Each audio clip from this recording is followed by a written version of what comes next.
Fala pessoal, estamos de volta. Falar sobre eletrólise, a segunda parte da aula, como eu falei. Bom, então vamos lá, relembrando. Eu tinha falado para vocês que a química é uma ciência que estuda a eletroquímica, desculpa, é uma ciência que estuda a relação entre corrente elétrica e reações de transferência de elétrons. E que tinha dois casos particulares de interesse da eletroquímica. A célula galvânica ou célula voltaica, que é a nossa pilha, que foi o que a gente viu na primeira parte da aula.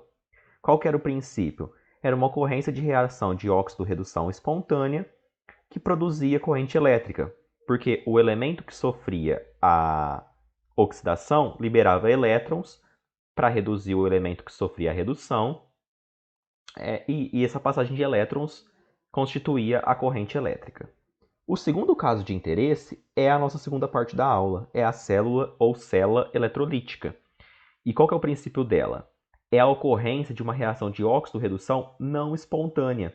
Se ela não é espontânea, ela não acontece normalmente, e ela acontece por meio da passagem de corrente elétrica. Daí o nome eletrolise, quebra por meio de elétron, reação eletrólise. Então, essa é a célula eletrolítica, o uso da corrente elétrica para forçar a ocorrência de uma reação de óxido-redução que não ocorre espontaneamente, mas é de interesse prático. É uma reação que a gente quer que aconteça, mas se a gente deixar para ela acontecer sozinha, ela não vai acontecer. Daí a importância de fazer a eletrólise. Qual é a importância da eletrólise? Para que a gente pode utilizar? A eletrólise ela pode ser utilizada para o revestimento de peças metálicas por outro metal, que é a chamada eletrodeposição metálica ou galvanoplastia. A gente pode utilizar para a produção de substâncias relevantes, como por exemplo soda cáustica, cloro, hipoclorito de sódio, entre outras substâncias, podem ser obtidas por meio de um processo eletrolítico. Ou a purificação de metais para elevados graus de pureza, como por exemplo no cobre. O cobre é muito utilizado para fazer fios, e a eletrólise faz com que ele fique totalmente puro, aumentando a sua condutibilidade. Então ela é bem importante. Aqui para vocês verem, ó, é um processo industrial de eletrólise, para vocês verem como ela é importante para esse setor. Podem ver que aqui está um metal sendo depositado em cima, provavelmente é o revestimento de peças metálicas. E isso tudo acontece por meio da eletrólise. Bom, como eu disse, as células eletrolíticas, ou as células eletrolíticas, elas são dispositivos que vai acontecer uma reação não espontânea, uma reação que não acontece normalmente, por meio da passagem de corrente elétrica. Um detalhe que é importante observar é que essa corrente elétrica ela é contínua. O pessoal da física já deve ter falado para vocês, existem corrente elétrica alternada e contínua. No nosso dia a dia, a que chega na nossa rede elétrica é a chamada corrente alternada. Mas, nos exercícios que aparecem para vocês na física, que aparece aqui para a gente na química, a gente utiliza a corrente elétrica contínua. Bom, a eletrólise ela se divide em dois tipos, as células eletrolíticas. A eletrólise ígnea ou a eletrólise aquosa. A eletrólise ígnea é aquela em que a reação química que vai ser provocada pela passagem de corrente elétrica vai ser em um composto iônico fundido. Então, é esse primeiro exemplo aqui. Por exemplo, NaCl é um composto iônico. Se eu fundir ele, ou seja, se eu levar ele a elevadas temperaturas, de modo a gente meio que derreter ele, vai ser uma eletrólise ígnea. Já a eletrólise aquosa vai ser a reação química que vai acontecer pela passagem de corrente elétrica em uma solução aquosa, por exemplo, NaCl em água. Isso é uma solução aquosa, formou uma solução. Se a gente fizer a eletrólise dela, vai ser uma eletrólise aquosa. Veja como que é diferente o aparato. Lá na pilha, a gente tinha as duas cubas, cada cuba tinha um eletrodo que era conectado por um fio. Nesse fio passava a corrente elétrica. Aqui já não. Os dois eletrodos estão na mesma cuba, tanto na ígnea quanto na aquosa. A gente tem um gerador de corrente elétrica, uma bateria. Então, isso daqui é a pilha. Tem uma pilha aqui, uma bateria, que vai gerar corrente elétrica, que vai passar por aqui e vai fazer acontecer a reação. Viram a diferença entre eletrólise e pilha? Então vamos falar primeiro da eletrólise ígnea. Como eu disse para vocês, a eletrólise ígnea acontece por meio de compostos iônicos fundidos. Por exemplo, sais, bases metálicas, óxidos metálicos são todos compostos iônicos passíveis de sofrerem a eletrólise ígnea. Então, como eu falei, a primeira etapa é a gente fundir o material. Se eu pegar o NaCl, que é o sal de cozinha lá comum, ele é sólido, fazer a fundição dele, ou seja, esquentar a elevadas temperaturas, eu vou obter Na líquido e cloro líquido, íons Na líquido e íons cloro líquido. A elevadas temperaturas acontece essa dissociação e vai liberar esses íons, essa ionização, desculpa. Então, essa parte cinza aqui, ó, gente, é como se fosse o sal derretido, como se fosse você pegar o sal, levar às elevadas temperaturas e ficar naquele aspecto líquido, que vai ter íons sódios e íons cloretos.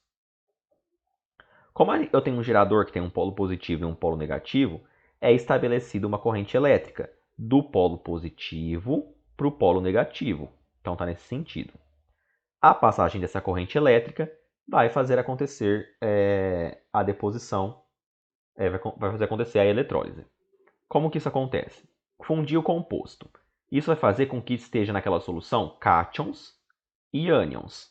Ânions e cátions. No polo positivo, vai descarregar ânions. No polo negativo, ele vai receber os elétrons e vai reduzir os cátions. Então, aqui nessa solução, ó, tá chegando o elétron. Esse elétron vai chegar aqui e vai se juntar com o ânion e vai formar aqui um elemento, ó, Na. No outro, ele vai descarregar o ânion e vai liberar elétron. Então, no ânion, no polo positivo descarrega ânion, no polo negativo recebe elétron e reduz os cátions. Essas são as nossas semi-reações, então. Então, eletrólise ígnea sempre 3 etapas. Primeiro, a fundição do metal. Depois, a gente vai fazer o metal ser reduzido, o metal ser oxidado e no outro metal ser reduzido, o íon ser reduzido.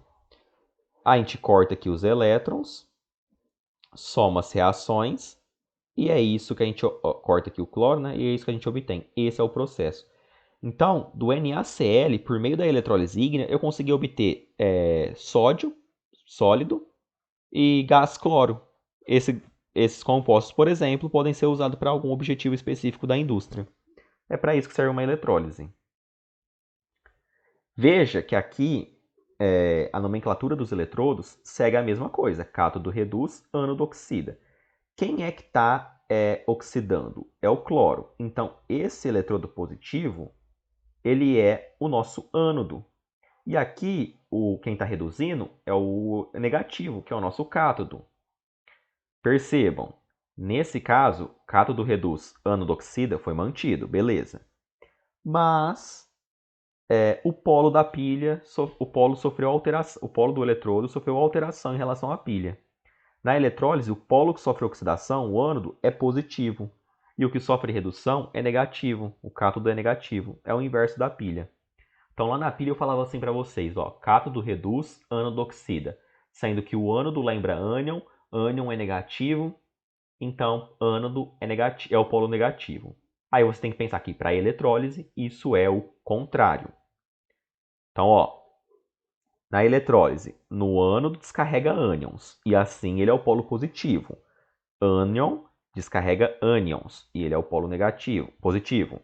No cátodo, reduz-se os cátions, e assim ele é o polo negativo. Ânodo oxida, cátodo reduz. Ânodo na pilha é polo negativo, na eletrólise ele é o polo positivo. Cátodo sofre a redução. Na pilha, ele é o polo positivo. Na eletrólise, ele é o polo negativo. O CRAL continua valendo. O sentido da corrente continua sendo do ânodo para o cátodo. O que muda em relação à pilha é o sinal dos eletrodos. Certo? Entendido a eletrólise ígnea? É a fundição de um composto iônico. A gente vai fazer a redução, a oxidação no cátodo, no ânodo. O que muda somente é o sinal dos nossos polos. Essa é a eletrólise ígnea, bem simples. É uma reação não espontânea, já que é uma eletrólise, não acontece normalmente. A gente utilizou a passagem da corrente elétrica para fazer esses compostos serem produzidos. A eletrólise em solução aquosa, por outro lado, ela acontece com o meio de uma solução aquosa. Pensa, se eu pegar o NaCl e diluir ele em água, tacar ele em água, fazer a solução dele, quais são os íons que eu vou ter em solução? A gente vai ter o íon Na+, o íon Cl-, e a gente vai ter esses dois íons aqui também, ó, o H+ e o OH-, porque a água ela sofre uma autoionização. H2O libera íon H+ e OH-. Nesse sentido, a gente sabe que cátodo descarrega, a gente sabe que no ânodo descarrega ânions e no cátodo se reduz cátions. Quem que vai ter prioridade para descarregar? Na+ ou H+? OH- ou Cl-?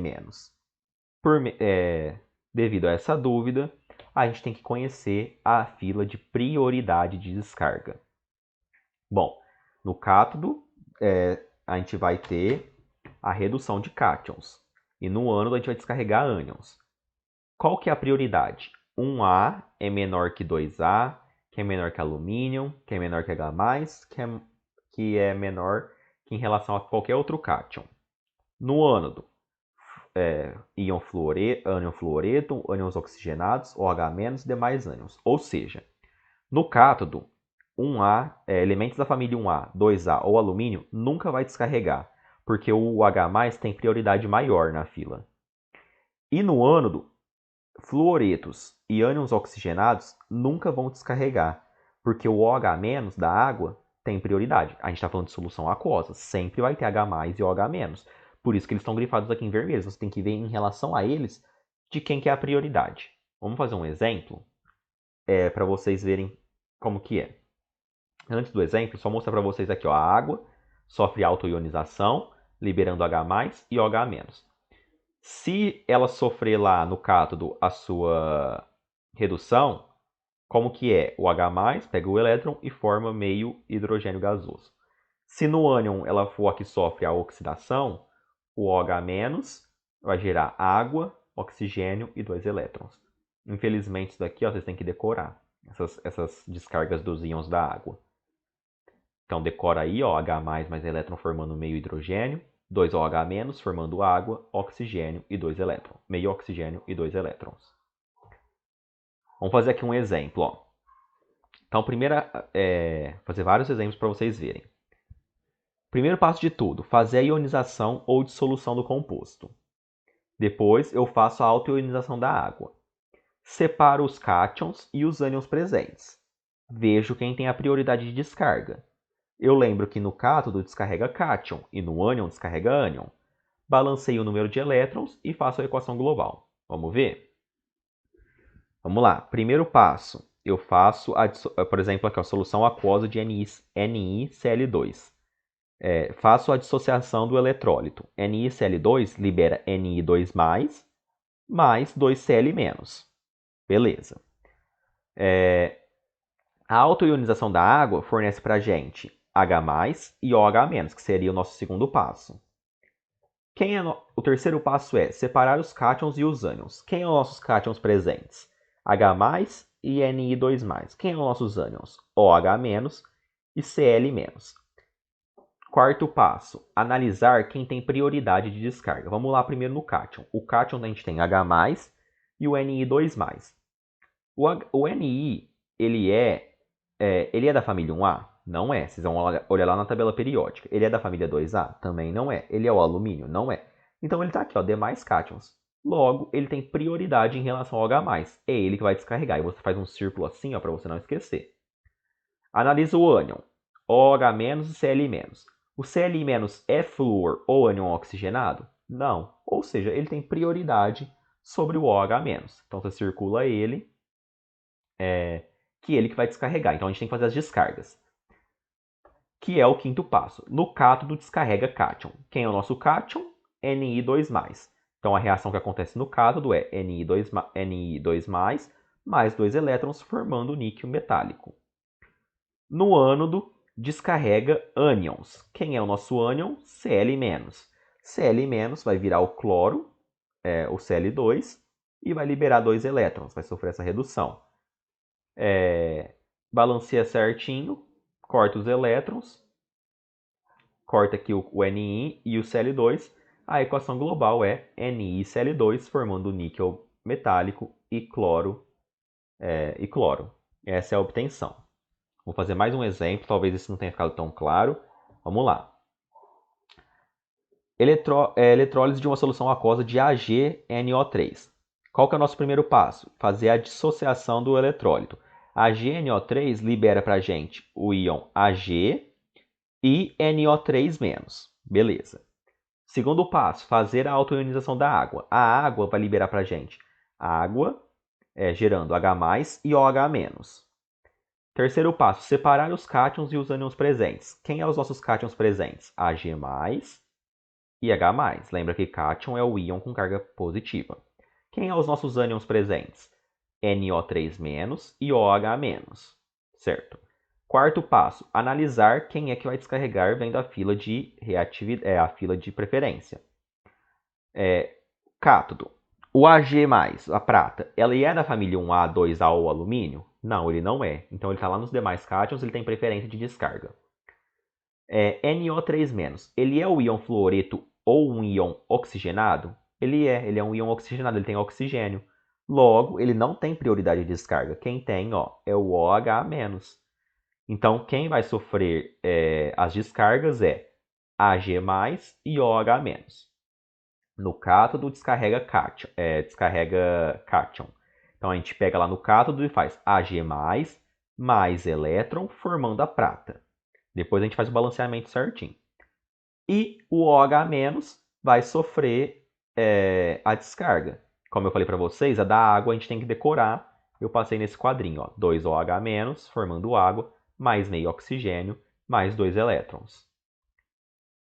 Então a gente copia aqui. Aí a gente vê que aqui tem 2 elétrons, a gente vai, dobra aqui. Aqui era um só, né? Quando a gente tinha escrito.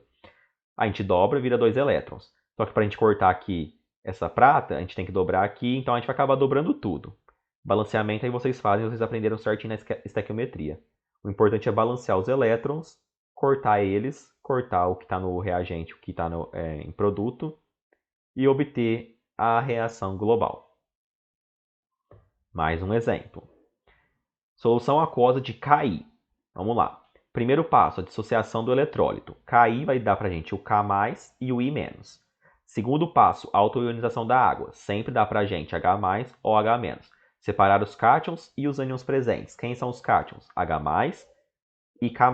Quem são os ânions? OH- e I-. Qual que é o quarto passo? Analisar, por meio da fila de preferência, quem tem a preferência de descarga.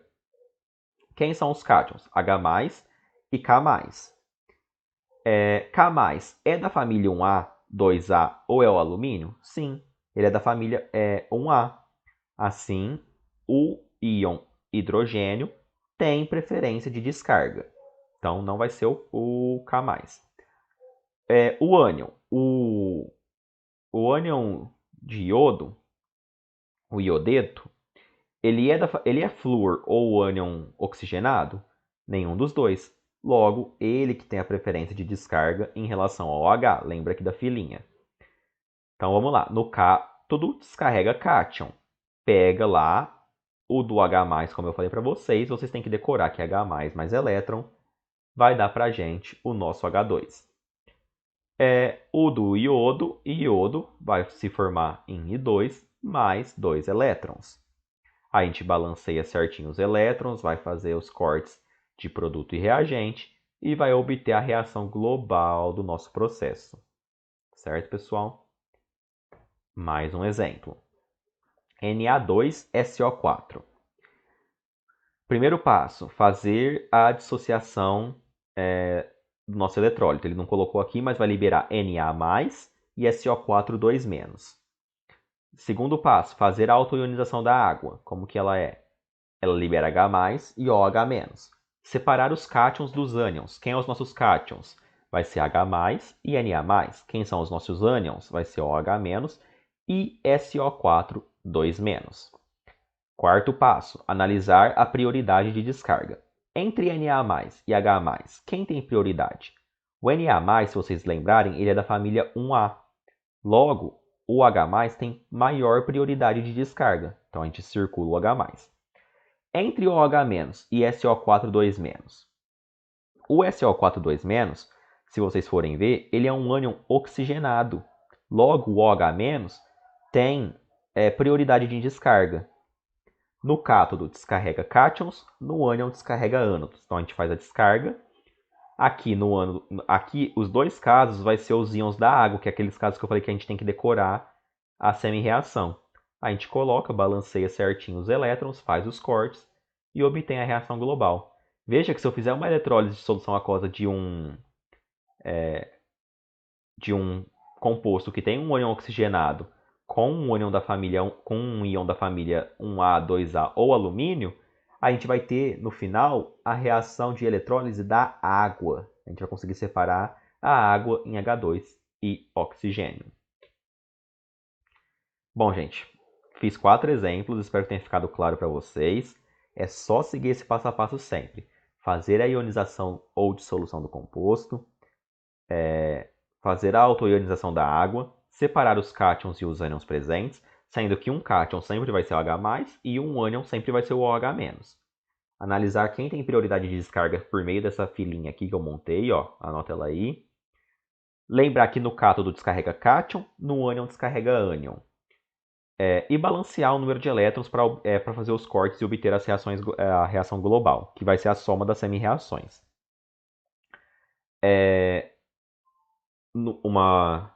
Outro lembrete que eu gostaria de falar é que cátodo reduz, ânodo oxida. A única coisa que inverte em relação à pilha é o sinal do eletrodo. O cátodo agora é o polo negativo e o ânodo é o polo positivo. Bom, vocês perceberam que quem está fazendo toda a parte da eletrólise é a solução que está aqui dentro? Que esses eletrodos aqui não serviram de nada? Quando isso acontece, a gente chama esse eletrodo de inerte. A gente coloca, sei lá, uma platina, por exemplo, prata, faz acontecer o que importa para a gente na eletrólise, é o que está acontecendo aqui na solução. Mas existem certos casos que a gente pode ter eletrodos que a gente chama de ativos. Como, por exemplo, quando a gente quer purificar um metal. Aqui o exemplo que está trazendo esse esquema é a purificação do cobre. Como eu falei para vocês, o cobre ele é muito utilizado para fazer fios. E para ter uma boa condutibilidade elétrica, a gente precisa que esse cobre esteja puro. Então, a gente utiliza, por exemplo, esse método da eletrólise. Veja, ó, aqui a gente coloca o cobre impuro de um lado e um cobre puro do outro. A hora que a gente liga aqui a nossa bateria e faz acontecer a passagem de corrente elétrica, o que vai acontecer? No ânodo vai acontecer cátodo reduz, ânodo oxida. Então o ânodo vai liberar elétrons para a gente. E no cátodo vai acontecer, o cátodo que é nosso polo negativo, vai acontecer a redução. Ao acontecer a oxidação, vai ser liberados íons cobre, que vão se reduzir e vão se depositar no cobre do cátodo, certo?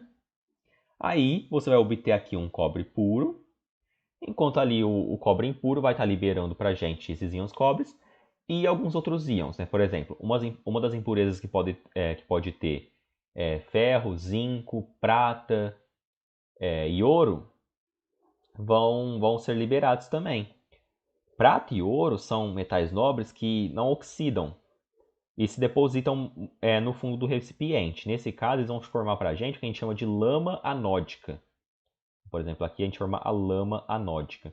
Já o ferro, o zinco também são impurezas, só que a impureza que é menos nobre que o cobre. Dessa forma, elas não conseguem se oxidar e elas permanecem, mas também elas não conseguem se reduzir, quer dizer. E aí elas permanecem em solução, por exemplo, o ferro e o zinco. Então vejam que a gente pegou o cobre impuro, conectou ele no ânodo e colocou outro cobre no cátodo. Aí passou a corrente elétrica, ligou a bateria aqui para funcionar. A hora que ela começou a funcionar, o ânodo sempre reduz, cátodo reduz, o ânodo sempre oxida, cátodo reduz, ânodo oxida. O ânodo se oxidou, ou seja, esse cobre liberou elétrons e foi para a solução. O elétron aqui faz essa passagem, mas o que importa para a gente é esse cobre que vai chegar aqui no cátodo, vai pegar o elétron que está vindo do fio e vai se eletrodepositar. Parece um pouco o que acontece lá na pilha, lembra? Mas, como vocês podem ver, é tudo acontecendo numa cuba só, que é a chamada cuba eletrolítica. Bom, gente, essa é a eletrólise, por assim dizer, ó. Vamos só fazer uma revisão rápida. Eletrólise, a gente tem a ígnea e a aquosa. A ígnea acontece com composto iônico fundido, a aquosa com uma solução aquosa. Na ígnea, a gente tem 3 passos: fazer o composto iônico fundido, fazer a semi-reação de oxidação, a de redução, somar tudo, prontinho, tá pronto. Cátodo reduz, ânodo oxida e inverte a polaridade. Na eletrólise aquosa dá um pouquinho mais de trabalho porque a gente tem os íons H+, e OH-. Para isso, a gente tem que analisar quem tem prioridade de descarga. Seguindo esse passo a passo, a gente vai conseguir fazer a eletrólise. Lembre-se que para fazer a descarga dos íons da água, vocês têm que decorar essas duas reaçõezinhas aqui, ó. Tá só nesse slide, gravem bem. Aí eu dei 4 exemplos para vocês e por fim falei sobre o exemplo de purificação do cobre, que é uma aplicação prática da eletrólise. Por fim, para finalizar nossa aula de eletroquímica, fechar esse raciocínio, a gente tem aqui a estequiometria da eletrólise. O que é a estequiometria da eletrólise? Uma reação química, ó, foca aqui nessa parte do slide, ela é representada por equação química. E nessa equação química, a gente tem os coeficientes estequiométricos, que é aqueles numerozinhos que a gente coloca no balanceamento. Como vocês viram com o Henrique e com o José Bento Gauss lá atrás, na estequiometria, esses coeficientes estequiométricos permitem que a gente faça proporção entre os participantes da reação. E essa é a base da estequiometria. Vocês aprenderam a fazer proporção em quantidade em mols, em massa, proporção em volume, proporção em número de moléculas, em número de átomos, em número de íons. E agora vocês vão aprender a fazer proporção em carga dos elétrons. Para isso, a gente tem que aprender sobre a lei de Faraday. A lei de Faraday diz que a massa eletrolizada é diretamente proporcional à quantidade de eletricidade transportada pelos elétrons. Um elétron transporta 1,6 vezes 10 a menos 19 coulombs. E se eu tiver 1 mol de elétrons, quanto que ele vai transportar?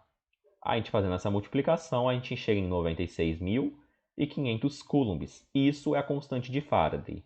Então, a gente tem que 1 mol tem 6 vezes 10 a 23 elétrons, que carrega 96.500 coulombs, que é igual a 1 Faraday. Tem que gravar essa relaçãozinha aqui, que vai ser o que a gente vai utilizar na nossa estequiometria. Lembrar também da física, uma formulinha que vai ser importante para o nosso raciocínio, que é essa, ó, carga elétrica é igual a corrente elétrica vezes o tempo, o famoso kit. Lembra dessa formulinha que a gente vai utilizar bastante ela aqui na estequiometria da eletrólise. Um último detalhe. Não, vou falar isso aqui depois. Vamos fazer um exercício exemplo para vocês entenderem, ó. Como que acontece a estequiometria da eletrólise. É só isso que tinha para falar. Vou aplicar aqui no exercício para vocês entenderem como acontece, ó. Por uma solução aquosa de H2SO4, contida em uma cuba eletrolítica, faz-se passar durante 965 segundos uma corrente de 10 A. Na CNTP, o volume de O2 e de H2 produzidos no ânodo e no cátodo, respectivamente, são... Então vamos lá, ó. Quais são os nossos dados? É uma eletrólise de solução aquosa de H2SO4. Esse é o composto que está sofrendo a eletrólise. O tempo que isso ficou ligado foi 965 segundos. Passando uma corrente de 10 A, corrente contínua, lembra? Ele quer saber para a gente qual que é o volume de O2 e qual que é o volume de H2. Bom, para fazer a eletrólise dessa solução aquosa, a gente tem que seguir aqueles passos. Primeiro, dissociação do composto. H2SO4 libera H+, e SO4-. Segundo passo, autoionização da água. A água vai liberar H+, e OH-. Terceiro passo, escolher quais são os íons. Lembra? Separar os cátions dos ânions e escolher os íons. Para isso, eu utilizo a fila de preferência. Entre H+ e H+, vai ser o H+, não tem como escolher outro. E entre o SO4 2- e o OH-. Bom, o SO4 2-, ele é um ânion oxigenado. Logo, o OH-, desculpa, ele tem preferência de descarga. Portanto, o H+ e o OH- são os nossos íons escolhidos. E aí eu faço a descarga deles. Lembram que esses íons é os íons que vêm da água? Logo tem que decorar aquelas descargas que eu passei para vocês no quadrinho amarelo. Então a gente decora aqui e chega nessa reaçãozinha aqui, ó. Corta, multiplica por 2 a primeira, vai cortar os elétrons e vai chegar aqui. Esse número 1 aqui saiu a mais, era só para sair 1H2O. Bom, a gente tem a reação, mas a gente não quer a reação. Não é isso que ele queria. Ele quer saber quanto a quantidade de oxigênio e de H2 que vai ser produzido. Bom, eu falei para vocês que a fórmula kit dá para a gente a quantidade de carga. Então, carga é igual a I vezes T. A corrente foi passada de 10 A por 965 segundos. Isso nos dá 9.650 coulombs, certo? Aplicando a estequiometria da eletrólise primeiro lá para o ânodo. Como que vai acontecer? 1 mol de elétrons, cadê aqui o ânodo? 1 mol de elétrons, veja aqui, ó, 1 mol, tá para meio mol de H2. Beleza. Qual que é a carga de 1 mol de elétrons? É 1 Faraday. Ah, mas quanto que é 1 Faraday? 96.500 coulombs. Tá para 1 mol, tá para meio mol de H2. Mas eu não tenho 96.500 coulombs. 96.500 coulombs. Eu tenho 9.650. Quanto que isso vai dar para a gente em mols de H2? X, faz aqui o cruzamento, X é igual a meio mol de H2. Veja que essa parte aqui, gente, essa montagem da estequiometria, vocês já aprenderam lá atrás com o Henrique e com o Gauss, que é, primeira linha, anotar os passos do problema. Qual que é a proporção que eu quero fazer? Proporção entre elétrons e a substância H2. Segundo passo, converter esses compostos para as unidades pedidas. A unidade que a gente tem é coulomb, então eu converto 1 mol de elétrons para a carga em coulomb. E por fim, colocar os dados do problema e cruzar em cruz, e fazer o cruzamento. Aí a gente chegou em meio mol. Aí a gente lembra que na CNTP, 1 mol de gás tem 22,4 litros. 0,05 mol vai ter um volume V. A hora que a gente faz esse cruzamento, a gente descobre que o volume é 1,12 litros. Vejam que aqui, assim, o exercício de estequiometria da eletrólise, ele pode envolver para a gente praticamente toda a estequiometria. Essa parte de volume vocês viram lá com o Gabriel. A parte da estequiometria propriamente dita, vocês viram lá com o Henrique e com o Gauss. E agora vocês estão vendo a parte da eletrólise comigo. Então é uma parte assim, um pouquinho complicada, exige dedicação de vocês, mas não é um bicho de sete cabeças. Bom, descobrimos então um volume de H2, 1,12. Agora vamos para o cátodo. O cátodo é o que sofre a cátodo reduz, né? Ah, desculpa, tá invertida. Aqui é o ânodo, aqui é o cátodo e aqui é o ânodo. Vamos lá. Então, 2 mols de elétrons está para meio mol de oxigênio. Só que 2 mols de elétrons equivale a 2 vezes 96.500 coulombs para meio mol de oxigênio. Só que quantos que a gente tem? Que a gente fez lá o kit? 9.650. Isso vai gerar para a gente X mols de oxigênio. Fazendo o cruzamento, a gente vai ver que dá 0,025 mols de oxigênio. 1 mol na CNTP de qualquer gás tem 22,4 litros. 0,025 mols vai ter um volume V. Faz aqui o cruzamento da regra de 3, a gente descobre que o volume é 0,56 litros, que nos leva à alternativa D, certo? Só lembrando novamente, aqui não é o cátodo, aqui é o ânodo. Tá trocado, peço desculpa. Mas é isso, então. Estequiometria a gente põe a proporção na linha. A gente tem sempre que lembrar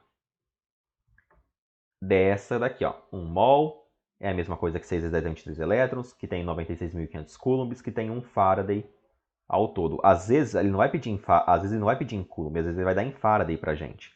Depende do exercício. Eu vou montar uma listinha, vocês vão ver isso daí, vários exemplos. Bom, uma coisa que é importante é que pode ter exercícios que apresentam ligações em série de cubas eletrolíticas. E aí você tem que se lembrar dessa regrinha aqui, ó. A intensidade de corrente é constante.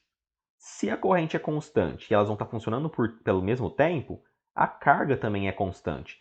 Logo, a carga transportada é a mesma em todas as cubas. Então, às vezes, ele vai dar um dado aqui dessa primeira cuba e vai pedir uma coisa aqui da terceira cuba, por exemplo. Como que vocês vão fazer? Vocês têm que lembrar que a carga sempre é a mesma. Então, a carga que você usar aqui, que você conseguir tirar daqui, vai ser a carga que você vai usar aqui. E assim você descobre os dados do exercício, certo?